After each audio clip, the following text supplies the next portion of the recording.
আরে বন্ধু তুই না মারা গেছস। বন্ধু তুই আমাকে বাঁচা, আমার কবরে খুব আযাব হইতেছে। কিন্তু বন্ধু তুই তো নেককার এবং 5 ওয়াক্ত নামাজে ছিলি, তাহলে তোর কবরে কেন আযাব হইতেছে? হ্যাঁ বন্ধু, আমি সঠিক পথে চলতাম এবং 5 ওয়াক্ত নামাজ পড়তাম, কিন্তু আমি একটা ভুল কাজ করে ফেলছি। আমি বেঁচে থাকতে একজনের থেকে 10টা টাকা ধার নিয়েছিলাম, ওই লোকটাকে টাকাটা দিতে পারি নাই। তুই লোকটাকে 10টা টাকা দিয়ে আমাকে বাঁচা।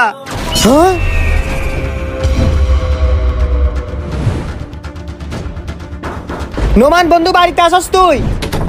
কিরে মাসুম, কোনো সমস্যা? বন্ধু তাহলে শুন, একটু আগে আরাফাত আসছিল আমার কাছে। আরে তুই কি পাগল হয়ে গেছস? ও কেমনে আসবে? ও তো মারা গেছে। আচ্ছা তাহলে শুন, তুই লোকটাকে 10টা টাকা দিয়ে আমাকে বাঁচা। আচ্ছা বুঝতে পারছি, তাহলে চল।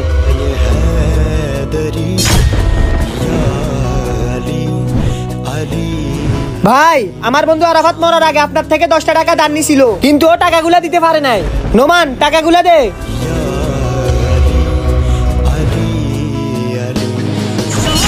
তোর জন্য মন থেকে দোয়া রইল বন্ধু, তোর জন্য আজকে আমি জান্নাতে প্রবেশ করতে পারবো।